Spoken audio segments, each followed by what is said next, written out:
Hello friends, welcome back to Chitra science hub. आज हम enzymes की रिमार्केबल प्रॉपर्टीज़ डिस्कस करेंगे। आपकी जो एंजाइम्स बहुत सारी रिमार्केबल प्रॉपर्टीज़ डिस्प्ले करते हैं, जिनमें से तीन जो है वो मेजर हैं। एक कैटालाइटिक पावर है, एक स्पेसिफिसिटी है, एक रेगुलेशन है। इनमें से दो हम आज डिस्कस करेंगे। कैटालाइटिक पावर क्या है, स्पेसिफिसिटी क्या है, रेगुलेशन हम नेक्स्ट वीडियो में डिस्कस करेंगे। First of all, catalytic power क्या है? Enzyme enhances the rate of biochemical reaction in the range of 10 raised to the power 5 to 10 raised to the power 17 fold। जो enzyme जिन reactions को catalyse करते हैं उनका rate जो है बहुत ज़्यादा एनहांस हो जाता है as compared to chemical catalyst. Chemical catalyst के कंपैरिजन में यदि हम देखें तो इनका जो रिएक्शन का रेट होता है वो बहुत ज़्यादा हाई होता है।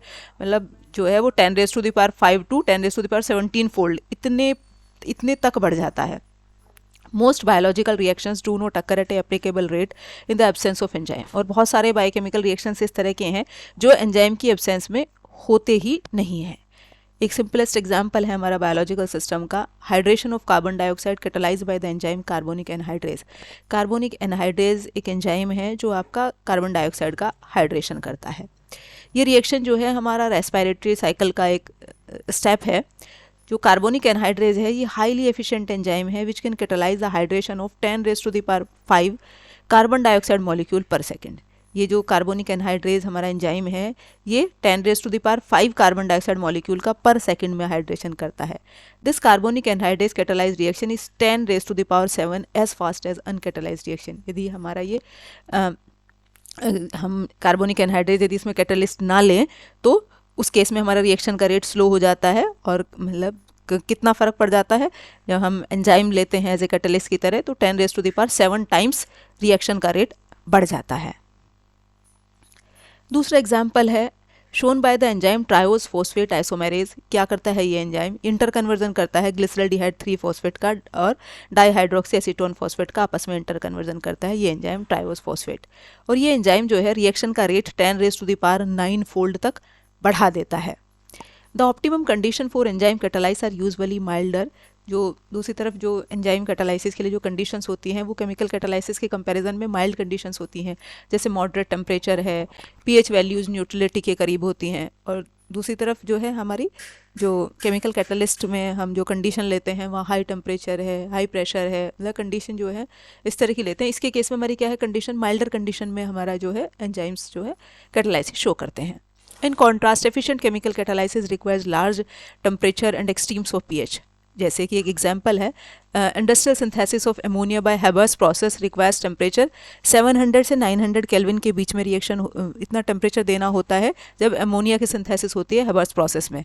तो हम देख पा रहे हैं कि हमारा जो है ये रिएक्शन यदि हमारा लेबोरेटरी में होता है, मीन्स केमिकल मेथड से होता है, तो कितना एक्सट्रीम टेम्परेचर की रिक्वायरमेंट है। और यदि यही रिएक्शन हमारा जो और हमारे दूसरे रिएक्शन बायोलॉजिकल सिस्टम्स में एंजाइम्स की प्रेजेंस में हो रहे हैं वो कितनी माइल्ड कंडीशन में हो रहे हैं। तो एंजाइम्स रिएक्शंस का रेट कई गुना बढ़ा देते हैं, तो इनकी बहुत ज़्यादा हमारे एफिशिएंट कैटलिस्ट हैं। दूसरी प्रॉपर्टी है स्पेसिफिसिटी। एंजाइम्स जो हैं अपने एक्शन में स्पेसिफिक होते हैं। मीन्स यदि एक एंजाइम एक तरह के रिएक्शन को कैटलाइज कर रहा है तो दूसरे को नहीं करेगा। तो एंजाइम एक ही तरह के सबस्ट्रेट का आपका जो है कैटालाइसिस करता है। कभी कभी मतलब ये ग्रुप स्पेसिफिसिटी और एब्सोल्यूट स्पेसिफिसिटी भी शो करता है। ये क्या होती है हम अभी देखेंगे। A characteristic feature of enzyme is that they are highly specific both in nature of the substrate they utilize and also in the reaction they catalyze. ये स्पेसिफिक होते हैं दोनों में ही कि किस तरह के सबस्ट्रेट को ये कैटालाइज करेंगे और आपका किस तरह के सबस्ट्रेट को यूटिलाइज करेंगे, और जो जिस रिएक्शन को ये कैटालाइज करते हैं उसमें भी दोनों में ये हाईली स्पेसिफिक होते हैं। कुछ एंजाइम जो है वो ग्रुप स्पेसिफिसिटी भी शो करते हैं। ग्रुप स्पेसिफिसिटी क्या है कि एक पर्टिकुलर तरह के ग्रुप को वो कैटालाइज करते हैं। जैसे an example of such type of specificity shown by hexokinase. Hexokinase एक एंजाइम है, ये हमारा फॉस्फोराइलाइज करता है बहुत सारी हेक्सोज शुगर। वो हेक्सोज शुगर हमारी किसी भी तरह की है, सबका हमारा फॉस्फोराइलेशन कर देता है। तो इसे हमने कहा ग्रुप स्पेसिफिसिटी, एक पर्टिकुलर टाइप के ग्रुप को कैटालाइज कर रहा है। Another example of group specificity is demonstrated by the enzyme alcohol dehydrogenase, which will catalyze the oxidation of variety of alcohols। दूसरा example group specificity का alcohol dehydrogenase शो करता है जो हमारा बहुत सारे alcohols की आपकी ऑक्सीडेशन करता है। तो ये दोनों हमारे एग्जाम्पल हैं जो ग्रुप स्पेसिफिसिटी शो कर रहे हैं कि आपका हेक्सोकाइनेज हेक्सो शुगर की फॉस्फोराइलेशन कर रहा है और अल्कोहल डिहाइड्रोजिनेज जो है बहुत सारे अल्कोहल्स का आपका ऑक्सीडेशन कर रहा है। तो इसे हमने कहा ग्रुप स्पेसिफिसिटी। अब एब्सोल्यूट स्पेसिफिसिटी क्या है कि आपका वो एक पर्टिकुलर सबस्टेट के लिए स्पेसिफिक है। An example of absolute specificity is shown by the example glucokinase which catalyses the phosphorylation of glucose and no other sugar. Absolute specificity का हमारा दूसरा एग्जांपल है कि एग्जाम्पल है glucokinase.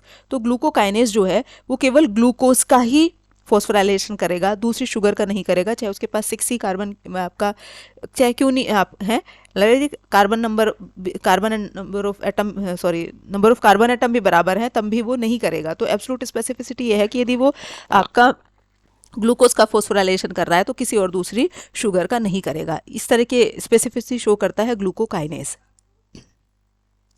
Another distinct feature of enzyme catalysis reaction is stereospecificity.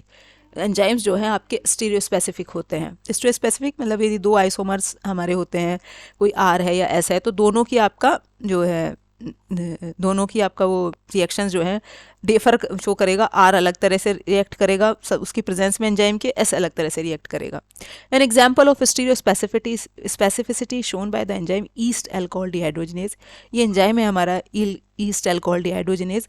ये हमारा क्या स्टीरियोस्पेसिफिसिटी show करता है। स्टीरियोस्पेसिफिसिटी कैसे शो करेगा कि ये हमारा इथेनॉल CH3 CH2H, तो जो दोनों हाइड्रोजन है उनमें भी ये आपका डिस्टिंग्विश कर पाता है कौन सा प्रो आर है और कौन सा प्रो एस है। इसी तरह से आपका NAD प्लस में आपका जो निकोटिनेमाइड रिंग है उसमें री और साई साइड को भी ये डिफरेंशिएट कर पाता है। अब ये प्रो आर और प्रो एस होते क्या हैं, जैसे समझ लो ये हमारा इथेनॉल का मॉलिक्यूल है CH3 CH2H, तो दोनों हाइड्रोजन हमारे इक्विवेलेंट है। अब हमने किसे प्रो आर कहा, किसे प्रो एस कहा। अब यदि इस वाले हाइड्रोजन को हम किसी हाई मॉलिकुलर वेट के जो एटम से रिप्लेस कर दे, समझ लो हमने ड्यूटेरियम से ही कर दिया, तो इसका कॉन्फ़िगरेशन हमारा क्या हो जाए, जो स्पिन हमारी आएगी RS नोमेनक्लेचर के हिसाब से, तो इसकी स्पिन आ जाएगी R क्यों आएगी, क्योंकि पहली प्रायोरिटी इसकी, फर्स्ट सेकंड थर्ड इसकी, तो स्पिन हमारी इस तरह से हो जाएगी क्लॉकवाइज डायरेक्शन। क्लॉकवाइज को हम कहते हैं R, तो इसलिए हमने इस हाइड्रोजन को कहा प्रो R। अब इसी तरह से यदि इसे हम रिप्लेस करेंगे ड्यूटेरियम से तब हमारी स्पिन हो जाएगी S, तो इसे हमने कहा प्रो S। तो जो हमारा ईस्ट अल्कोहल डिहाइड्रोजिनेज है ये इन दोनों में भी आपका डिफरेंशिएट कर पाता है। Enzyme YADH transfer the pro R hydrogen of ethanol to the re face of nicotinamide ring.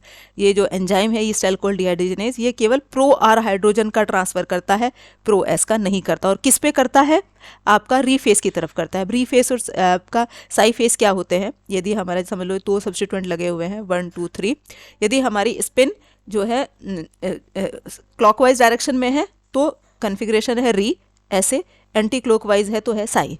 तो ये जो हमारा एंजाइम है ईस्ट अल्कोहल डिहाइड्रोजिनेज ये हमारा प्रो आर प्रो एस और री और साई फेस के अंदर भी डिफरेंशिएशन कर पाता है। ये एंजाइम जो है ईस्ट अल्कोहल डिहाइड्रोजिनेज ये केवल प्रो हाइड्रोजन का ट्रांसफर करता है, किस पे, री फेस पे, निकोटिनेमाइड रिंग के री फेस पे ट्रांसफ़र करता है। तो हम देख पा रहे हैं कि इतना ज़्यादा स्पेसिफिक है ये। तो एंजाइम्स जो है हमारे ग्रुप स्पेसिफिसिटी भी शो करते हैं, एब्सोल्यूट स्पेसिफिसिटी भी शो करेंगे, स्टीरियोस्पेसिफिसिटी भी शो करेंगे। If a substance can exist in 2 stereochemical form, यदि दो फॉर्म में एग्जिस्ट करता है, वो D और L जनरली ये एमिनो एसिड्स और शुगर के केस में हमारा होता है, यदि 2 फॉर्म्स में वो एग्जिस्ट करेगा then only one of the isomer will undergo reaction as a result of catalysis by particular enzyme. यदि 2 फॉर्म में एग्जिस्ट कर रहा है D और L, और D और L फॉर्म ये क्या होती हैं, ये स्टीरियोकेमिस्ट्री के लेक्चर्स में जाके आप देख सकते हैं D और L क्या फॉर्म होती हैं। तो ये एंजाइम्स हमारे इतने स्पेसिफिक हैं कि वो उन D और L फॉर्म में भी डिफ्रेंशिएट कर पाते हैं। जैसे एंजाइम है हमारा L एमिनो ऑक्सीडेज, ये क्या करता है, केवल L एमिनो एसिड का ऑक्सीडेशन करता है, ऑक्सो एसिड्स में D का नहीं करता। तो ये दोनों स्टीरियोकेमिकल फॉर्म्स में भी डिस्टिंग्विश कर पाते हैं। एंजाइम कैटालाइज्ड रिएक्शन में यील्ड स्टीरियोस्पेसिफिक प्रोडक्ट, ये स्टीरियोस्पेसिफिक प्रोडक्ट भी दे देते हैं, मतलब एक्शन में तो स्टीरियोस्पेसिफिक हैं।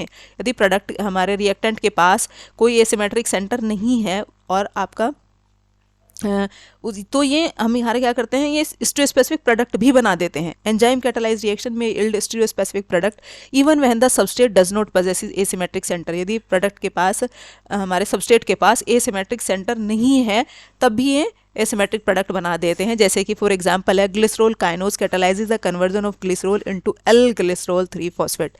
जो ग्लिसरॉल काइनेज एंजाइम है ये ग्लिसरॉल का कन्वर्जन करता है हमारा किसमें, अब यहाँ हम यानी देख पा रहे हैं कि वो एल है आपका या डी है। तो ये जो ग्लिसरॉल काइनेज है ये केवल किसका कन्वर्जन करता है, आपका ग्लिसरॉल का, किसमें, ये डी आइसोमर नहीं बनाता, केवल आर ही एल ही बनाता है ग्लिसरॉल से।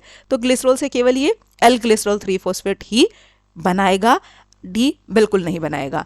और मतलब तो ये हमारा एंजाइम जो है स्पेसिफिक प्रोडक्ट बना रहा है कि स्पेसिफिकली एक ही प्रोडक्ट को बनाएगा। तो इस तरह की स्पेसिफिसिटी भी हमारा एंजाइम्स शो करते हैं। ये था हमारा आज का टॉपिक। अब इसमें एक एग्जांपल ये भी है हमारा लैक्टेट डिहाइड्रोजनेज का। ये 2-3 एग्जांपल बहुत टाइप के हैं, ये 2-3 हमने लिए हुए हैं। इस तरह के एक एग्जांपल है लैक्टेट डिहाइड्रोजनेज का। ये भी आपका पायरुवेट और लैक्टेट का आपस में इंटर कन्वर्जन करता है। इसमें भी पायरुवेट से आपका एल लैक्टेट ही बनता है, डी लैक्टेट नहीं बनता। तो ये हमारे एग्जाम्पल थे कुछ इस टाइप की स्पेसिफिसिटी के, जहाँ वो दोनों आइसोमर्स में आपका डिफ्रेंशिएट कर पाता है। तो नेक्स्ट वीडियो में हम रेगुलेशन डिस्कस करेंगे। तब तक के लिए थैंक यू।